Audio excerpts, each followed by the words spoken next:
CocoGauff won the first French Open singles title of her career by fighting back to beat world number one Aryna Sabalenka in a roller coaster final.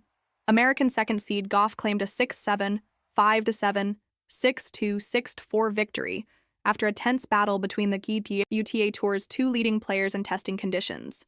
It is the second Grand Slam singles triumph of Gauff's career, adding to the US Open title she won in 2023, also by beating Belarus's Sabalenka. "I honestly didn't think I could do it," Gauff, 21, said during the trophy presentation.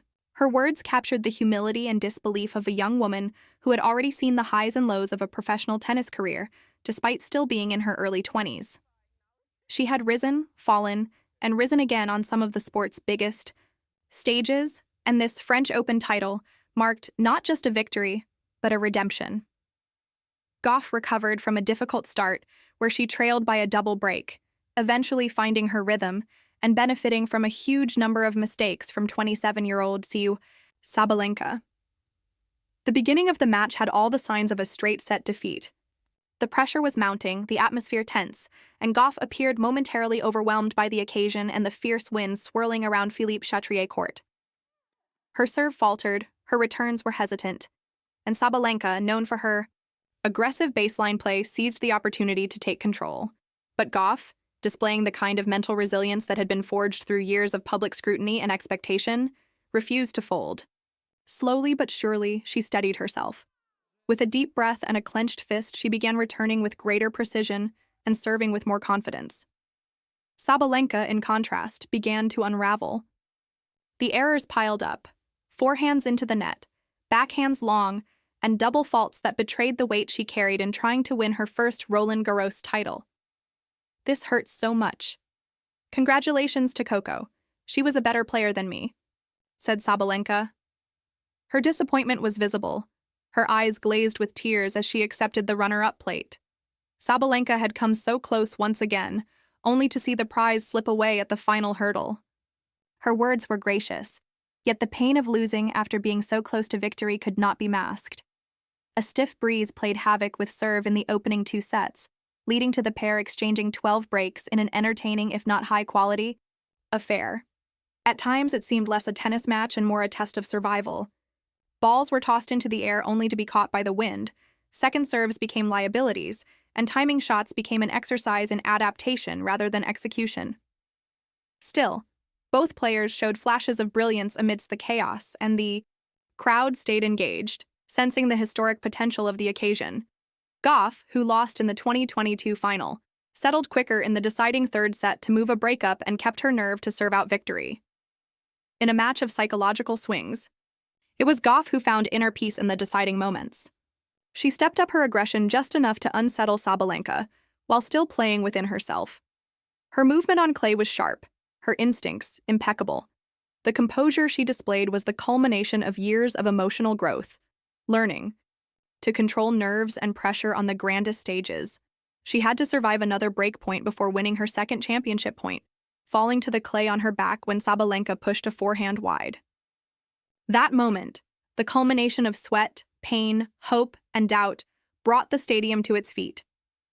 As the ball sailed wide, Gauff dropped her racket, looked to the sky, and collapsed, overwhelmed with the weight of her achievement. With her parents, Candy and Corey, dancing euphorically in the stands, Gauff shared an affectionate hug with Sabalenka before running off court to celebrate with her family. There was a poetic beauty in that celebration. Her parents, who had nurtured her through every challenge, were there to witness their daughter's triumph. Their dancing, full of love and pride, reflected the sacrifices and belief they had invested in her dream. Gauff's previous appearance in the French Open singles showpiece, when she was still a teenager, ended in her covering her head with a towel as she sobbed on her chair. That image had once symbolized heartbreak and lost innocence. But now, 3 years later, it served as a contrast to how far she had come. From tears of sadness to tears of joy, Gauff's journey mirrored that of so many great champions, rising through defeat and emerging stronger. It was the defining image of her defeat by Iga Swiatek, but she vowed to come back stronger. And she has. That vow, once a whispered promise to herself in the shadows of disappointment, had blossomed into reality on the sunlit clay of Roland Garros. The pain of 2022 had become the fuel for 2025. Each step she took forward in her game, each match she battled through this clay season, was leading up to this one moment of triumph. "I was going through a lot of things when I lost here 3 years ago," Gauff said. Her voice wavered slightly as she recalled the darkness she had battled. "I'm just glad to be back here. I was going through a lot of dark thoughts." In those honest words lay the weight of what many athletes silently endure. The crushing burden of expectation, the loneliness at the top, the self-doubt that no coach or crowd can see. To hear Gauff speak so candidly was a reminder that athletes are not invincible machines, but humans with fears, struggles, and the courage to rise again. 3 years on, Gauff returned to the final as a Grand Slam champion, having fulfilled the ESC potential promised by winning in New York. But the French Open title meant something deeper. It was not just about fulfilling potential, but about personal redemption, silencing doubts, and proving to herself more than anyone else that she belonged. Her clay court campaign leading up to Roland Garros was impressive. Reaching the finals in both Madrid and Rome had shown that she had mastered the surface that had once puzzled her. A productive clay court swing, taking her to the Madrid and Rome finals, meant she arrived in Paris considered a sounder bet than defending champion Swiatek. That alone marked a shift in the narrative. Gauff was no longer the young prodigy with promise.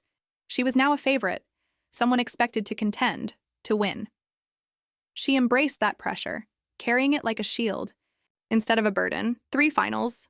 "I guess I got the most important win. That's all that matters," said Gauff. With a smile that revealed relief more than pride, her words acknowledged the grind of the season.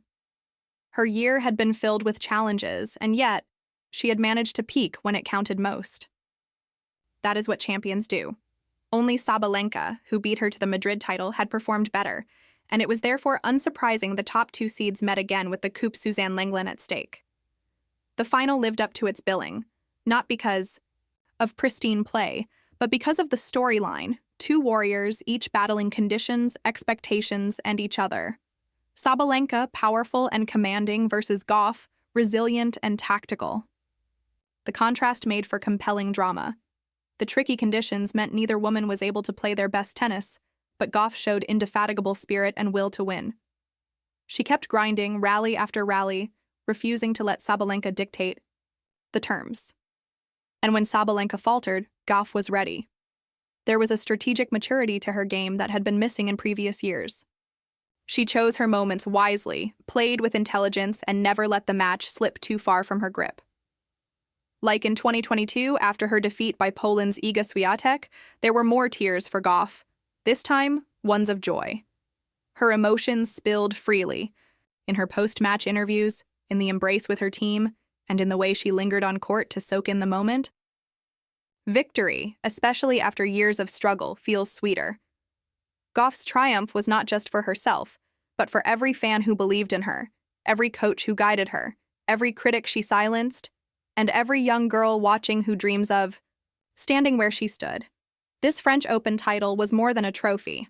It was a testimony to perseverance, a testimony to emotional growth, a testimony to the fierce spirit of a young athlete who refused to be defined by defeat. In winning in Paris, CocoGauff didn't just lift a Grand Slam title, she lifted the hearts of millions.